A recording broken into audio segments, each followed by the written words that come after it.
প্রতি বছর ঈদকে কেন্দ্র করে আমরা আমাদের মিডিয়াগুলোতে দুই ধরনের আলোচনা হয়। একটা হচ্ছে যারা বাড়ি ফিরে যায়, স্বজনের কাছে যায়, দুর্ঘটনার মুখে পড়ে এবং আপনারা যেটা শিরোনাম করেছেন।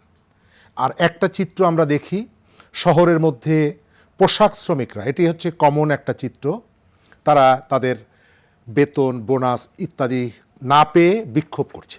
এবারের চিত্রটা একটু ভিন্নতা আছে। পোশাক শ্রমিকদের সেই বিক্ষোভটা আমরা দেখিনি। সড়ক ব্যবস্থাপনার ক্ষেত্রে যথেষ্ট অব্যবস্থাপনা আমাদের চোখে পড়েছে। শুধু সড়ক ব্যবস্থাপনা না, টোটাল ব্যবস্থাপনার ক্ষেত্রে আমাদের এখানে নিরাপদ যাত্রা নিশ্চিত করার জন্য দুটো একটা চ্যালেঞ্জ আছে। একটা হচ্ছে ওই যে অব্যবস্থাপনার কথা বললাম, আর একটা হচ্ছে যাত্রীদের কতগুলো খামখেয়ালিও আছে। আমি দুটো জায়গায় আসব। প্রথম জায়গাটা সদরঘাট লঞ্চ টার্মিনাল। এই জায়গাটায় লঞ্চগুলো ভিড়বে, কিন্তু এই টার্মিনালের মাঝে দুই লঞ্চের মধ্যে কিভাবে নৌকা ঢুকে পড়ে, তার অর্থ হচ্ছে ওই টার্মিনালটাও সেখানে যাদের ম্যানেজমেন্টের দায়িত্বে যারা ছিলেন তারা প্রপারলি এটি না দেখার কারণে লঞ্চের মাঝখানে নৌকা এসে ঢুকে পড়ছেন। তা না হলে নৌকার জন্য তো আলাদা জায়গা আছে। এটি হলো অব্যবস্থাপনা, এটাই হচ্ছে অব্যবস্থাপনা। এই টার্মিনাল দেখার জন্য আমরা বেতন দিয়ে লোক রাখি না? রাখি। তারা 1 বছর আগে দায়িত্ব পেয়েছে, 1 মাস আগে দায়িত্ব পেয়েছে তা না, সরকারও 1 মাস আগে দায়িত্ব নিয়েছে। কিন্তু সদরঘাট যারা দেখাশোনা করবেন তারা দীর্ঘদিন ধরে এখানে কাজ করছেন, তাদের এক্সপিরিয়েন্সগুলো আছে, চ্যালেঞ্জগুলো কী কী এগুলো তারা জানে, কিন্তু তারা কি তাদের দায়িত্ব যথাযথভাবে পালন করেছে? না। এই যে টার্মিনালে বাসটি পড়ে গেল, সেখানে কি সরকারের দায়িত্ব নেই? যোগাযোগ মন্ত্রী 1 মাস আগে দায়িত্ব নিয়েছেন, এটা আমরা জানি, কিন্তু ওই টার্মিনালটা দেখাশোনা করার যাদের দায়িত্ব তারা তো 1 মাস আগে দায়িত্ব নেননি, তারা অনেক দিন আগে দায়িত্ব নিয়েছেন, কিন্তু তাদের কতগুলো অভিজ্ঞতা আছে। এবং এই যে দুর্ঘটনাগুলো, এই দুর্ঘটনাগুলো কিন্তু আজকে দিয়ে শুরু হয়নি। এই যে চ্যালেঞ্জগুলো, এই চ্যালেঞ্জগুলো কিন্তু উত্তরাধিকার সূত্রে প্রাপ্ত। আমাদের নিশ্চয়ই মনে আছে, গরু ছাগল দেখলে লাইসেন্স দেওয়া যায়, চিনতে পারলেই লাইসেন্স দেওয়া যায়, এই কথাটা তো মনে আছে। তাহলে লাইসেন্স কাদের হাতে গিয়েছিল এটি আমরা কিন্তু পরিষ্কার করে বুঝতে পারি। যখন এই কথাগুলো আপনি বলবেন তখন সরকার অথবা যখন যারা দায়িত্বে থাকেন তারা মনে করেন যে এই সমালোচনা যেহেতু করছে সে হচ্ছে আমার শত্রু। আমাদের এখানে নাগরিকদের একটা দায়িত্ব আছে। সরকার যে ইনস্টিটিউশনগুলো আছে এই ইনস্টিটিউশনগুলোকে ইফেক্টিভ করার জন্য যে ধরনের দায়িত্বটা দেওয়া দরকার সেই দায়িত্ব সরকারকে দিতে হবে, উদ্যোগটা নিতে হবে। এই যে সমালোচনাগুলো, এই সমালোচনাগুলো অবশ্যই এটাকে ইতিবাচকভাবে দেখতে হবে এবং সরকারকে ঠিক করতে হবে সে আসলে কার রিপ্রেজেন্ট করবে। মালিক, এখানে অনেকগুলো পক্ষ আছে, অনেকগুলো স্টেক হোল্ডার আছে। সে কি কেবল মালিকের স্বার্থ দেখবে? ইয়েস, মালিকদের স্বার্থ এখানে আছে, তারা এখানে বিনিয়োগ করে, তারা এখান থেকে একটা বেনিফিট চায়, অবশ্যই তার স্বার্থটাও দেখব। কিন্তু সরকার কি যাত্রীর কথা আগে ভাববে নাকি মালিক শ্রমিকের কথা আগে ভাববে? আমাদের এখানের যে সমস্যাটা হয় সেটা হচ্ছে যে যারা এখানে দায়িত্ব গ্রহণ করে তারা খুব অল্প সময়ের মধ্যে একটা পক্ষ নিয়ে ফেলে এবং সেই পক্ষের মধ্যে যাত্রী, মানুষ, সাধারণ মানুষ, তাদের স্বার্থটা থাকে না, তারা চলে যায় অপর পক্ষে। আমাদের এখানে গত 11 বছরে ট্রেনে কাটা পড়ে 9,000 লোক মারা গেছে, কিন্তু তার একটারও বিচার হবে না। কেন জানেন?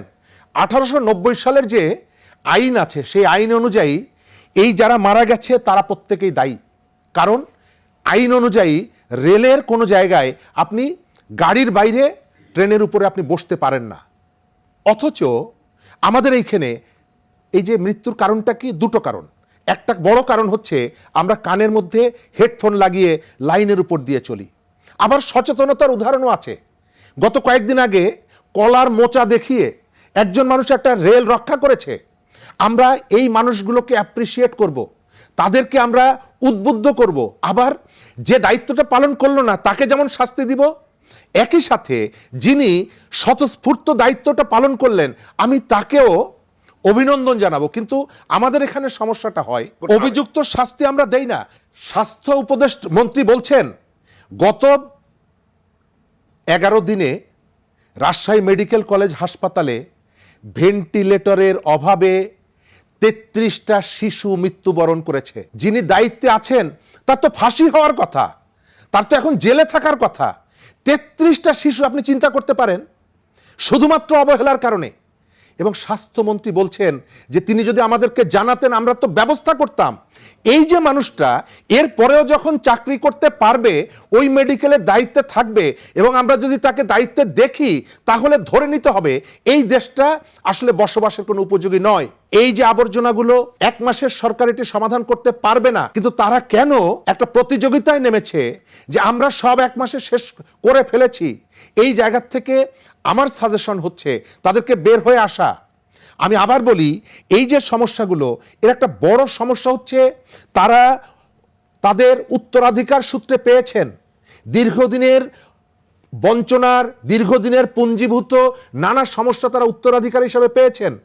এই সমস্যাগুলো নিয়ে যারা কথা বলবে তাদেরকে যদি আপনি বারবার শত্রুর কাতারে ঠেলে দেন, যারা প্রকৃত অভিযুক্ত সরকারের দায়িত্বপ্রাপ্ত যারা, তাদেরকে যদি ব্যবস্থা না নিয়ে আপনি যদি ওইখানে দেন, তাহলে এই সমস্যার সমাধান হবে না।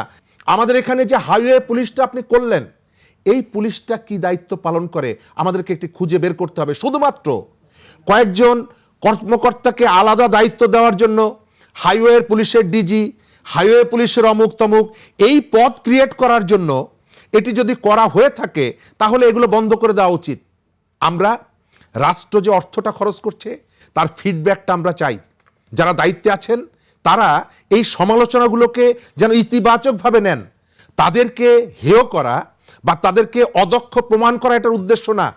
ওই যে ব্যক্তিটি কলার মোচা দেখিয়েছেন, তিনি কিন্তু কাজটা ছোট হলেও মানুষের জীবন রক্ষা করেছেন। গত কয়েকদিন ধরে দেখছি যাত্রী কল্যাণ সমিতি অনেকের টার্গেট হয়ে যাচ্ছে। তাদেরকে নানাভাবে, যে ঘটনাগুলো আগের সরকার একই কাজ করতো, ওবায়দুল কাদের কথায় কথায় এই কথাগুলো বলতেন, মামলা দিতেন। মোজাম্মেল হক চৌধুরী, হ্যাঁ তার অনেক সমালোচনা আছে, আপনি করতেই পারেন, কিন্তু এই যে তথ্যটা তিনি দিচ্ছেন, একটা আলোচনার ডোর তিনি ওপেন করে দিচ্ছেন, এইটার জন্য অন্তত তাকে অ্যাপ্রিসিয়েট করেন। কিন্তু আমাদের এখানে যখনই সমস্যাগুলোর কথা বলবেন, সঙ্গে সঙ্গে মনে হয় এ হচ্ছে আমার শত্রু, এ মনে হচ্ছে আমাকে ব্যর্থ প্রমাণ করতে চায়। না, এখানে কেউ কারো পারপাস সার্ভ করছে না, শুধু তেল মারবেন, এটাই হচ্ছে।